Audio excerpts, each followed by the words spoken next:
Hi, everybody. I'm Fred Bruin with Remax Parkside Real Estate in Paso Robles. I'd like to talk to you today about our inventory crisis, the amount of homes for sale, and why I consider it a crisis. So let me share with you my PowerPoint presentation. I promise you it's not too long.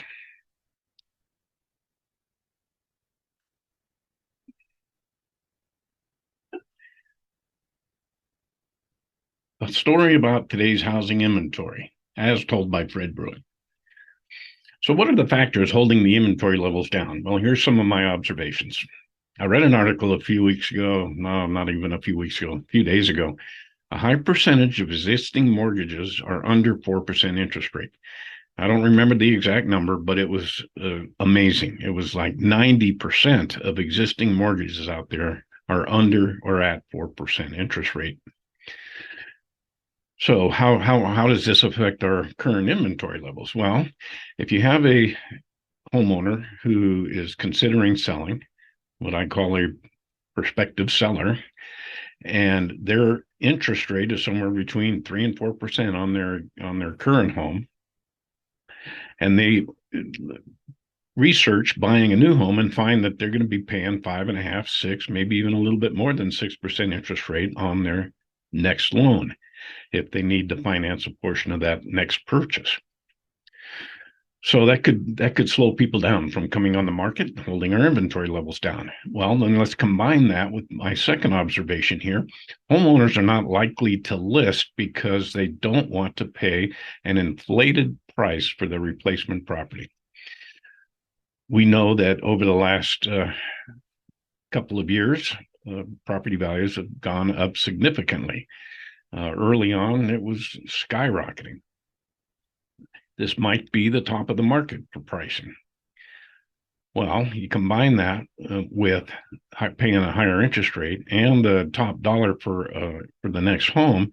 That's a double whammy for any prospective seller, and that may be convincing that prospective seller not to be a seller at this point and wait and see where the market goes. Homeowners are not listing because of a fear that they won't find their replacement property. Well, that's kind of a conundrum. Homeowners are not listing out of fear of not finding a suitable replacement property, and they're not going to find a suitable replacement property because prospective sellers or homeowners are not listing. I'm not sure how we're going to get through that hoop, but something certainly needs to happen. And the most likely thing would be for some increase in new construction. And that's my next observation here. New home construction is significantly underbuilt. And we'll talk about this a little further down in the presentation. And demand, although demand has softened, demand is still outpacing supply. The rising interest rates that are out there battling inflation and the higher price for the homes has significantly impacted affordability and actually pushed people out of the market. So we don't have as many people out there looking, but the number that are looking and buying is still outpacing our supply. And real estate is a supply and demand business, just no doubts. So the average annual inventory of homes for sale. Now, this is a national number, and these columns are years from 1999 through 2022. This number here is the month's worth of inventory. So at the current pace of sales, how long would it take to sell off the existing inventory? 10.4 months here in 2008. The highest number here you see. This is what we call the absorption rate. Now, 7 months or more of inventory is considered a buyer's market. 6 to 7 months of inventory is considered a neutral market or a balanced market.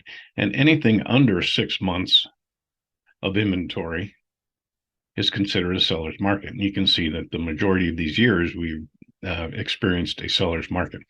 Now, clearly, we were way oversupplied here, 2007, 2008, and we have a big crash, a bubble burst, and inventory levels have been declining ever since. And to a point now where in 2021, we only had 2 1/3 months worth of inventory on the market, a very tight seller's market.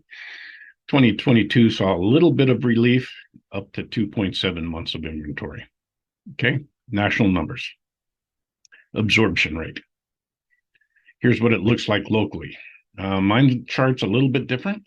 It only goes back to January of 2020. These are months, not years. And you can see that we've been throughout this period of 2020, 21, 22, and into 2023, we've been in a seller's market.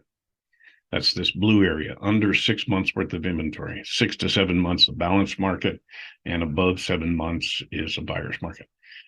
The tightest market, 1.4 months of inventory. This was back in January of 2022. We did see some new listings coming on the market, which improved the absorption rate as far as buyers are concerned.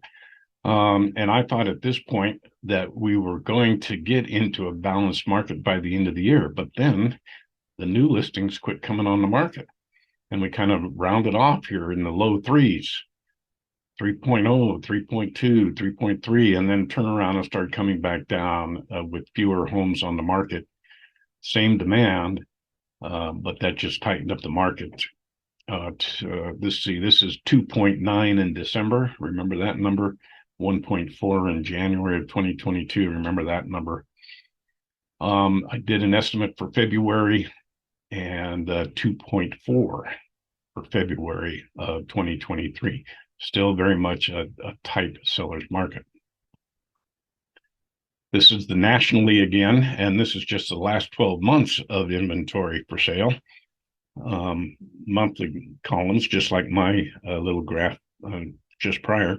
January of 2022, the nation was at 1.6. So see, it's a tough, tight seller's market nationwide, but even tighter here on the Central Coast at 1.4 in the Central Coast, 1.6 nationally. So people want to live here, and that's going to continue to happen. And we saw the same kind of increase early in the year, leveling off, and then starting to come back down, and 2.9 in December, 2.9 months of inventory. Still very much a seller's market, but and very tight. And that's what we were here on the Central Coast at 2.9. So what happened with last year? New listings coming on the market, and this is compared to the previous years. The red line here, this is 2022. In January, started off like a bang.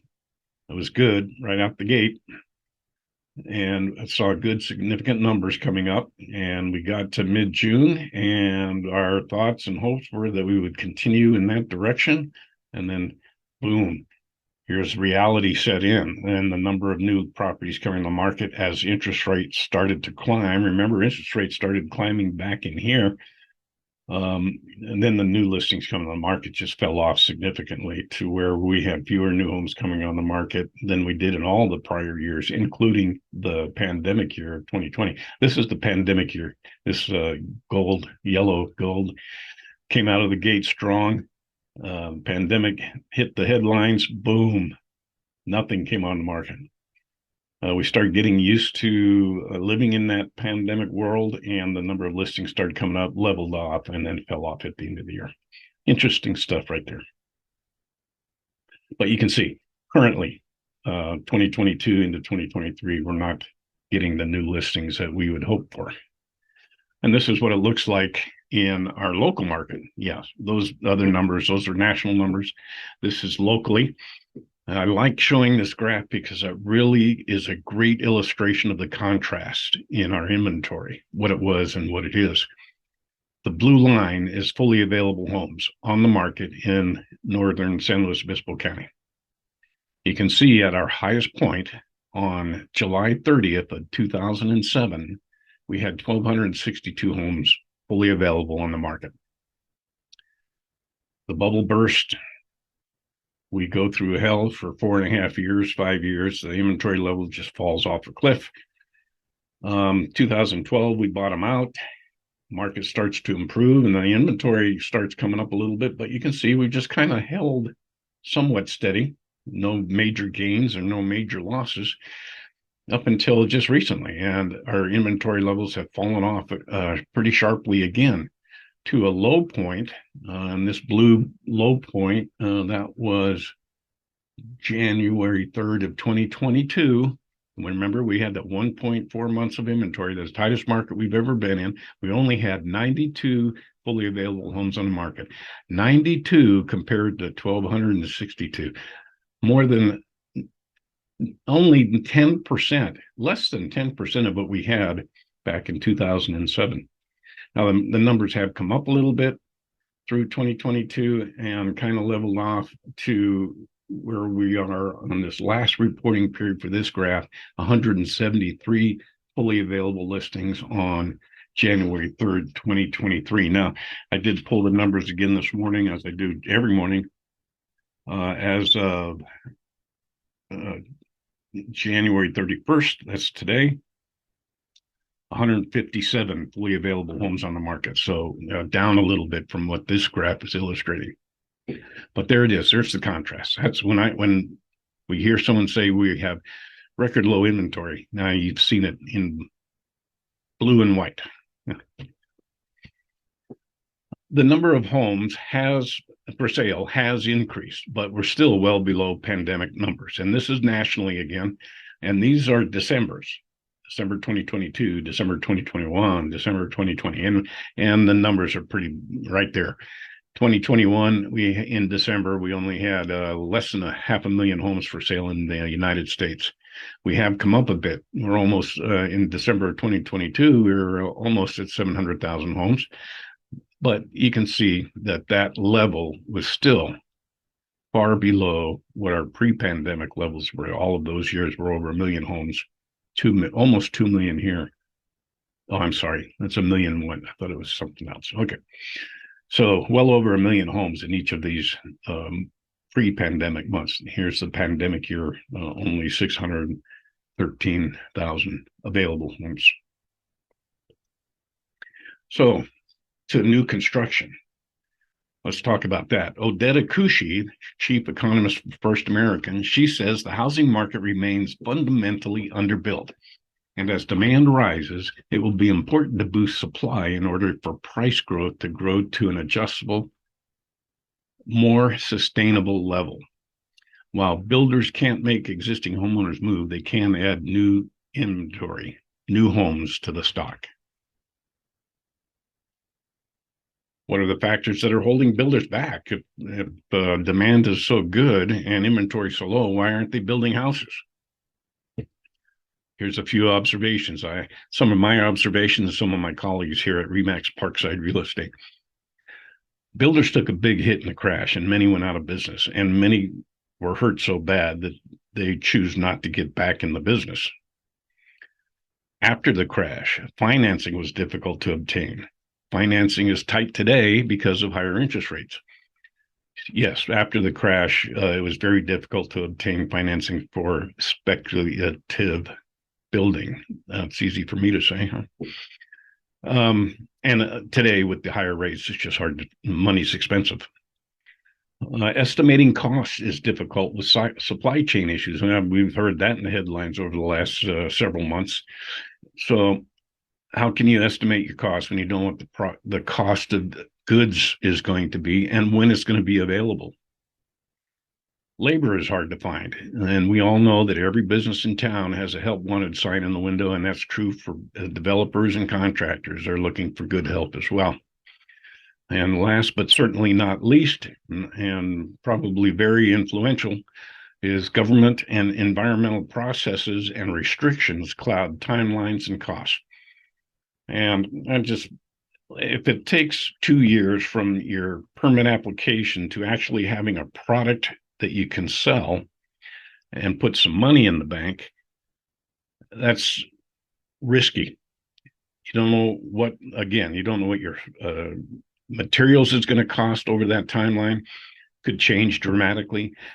The market in general could tank, and the home final price you were hoping to get for that product may be far less than what you were planning, 2 years or 18 months earlier when you were doing this plan for a new subdivision.